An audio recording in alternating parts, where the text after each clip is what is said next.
Hi everyone, అందరూ బాగుండాలి, అందులో నేను ఉండాలి. మామిడికాయల సీజన్ వచ్చింది కదండి. ఏదైనా చేయాలనిపిస్తుంది. ఆవకాయ కానీ, అలాగే మామిడికాయ పప్పు కానీ, ఇలా రకరకాలుగా చేసుకుంటాం కదా. ఏటి మామిడికాయలు టమాటా పళ్ళు అన్నీ కాల్చేస్తుందని చూస్తున్నారా? అదేనండి, మామిడికాయ పచ్చిపులుసు ఎలాగో చేసి చూపిస్తున్నాను. ఫస్ట్ మామిడికాయలని, టమాటా పళ్ళు, ఉల్లిపాయ, వెల్లుల్లిపాయలు, పచ్చిమిరకాయలు, ఎండుమిరకాయలు ఇవన్నీ బాగా కాల్చుకోవాలి. కాల్చుకున్నాక ఒక గిన్నెలోని నీటిలో వేసుకుంటే తొక్క వేగంగా వచ్చేస్తుందండి.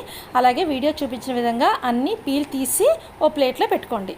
ఇప్పుడు కాల్చిన వాటన్నిటిని మెత్తగా చేత్తోనే స్మాష్ చేసుకోవాలండి. వీడియోలో చూపించిన విధంగా గుజ్జు గుజ్జుగా ఉండాలన్నమాట. ఇప్పుడు ఆ గుజ్జుని అంతా తీసుకొని ఒక గిన్నెలో వేసుకొని దాంట్లో తగినంత వాటర్ వేసుకోండి.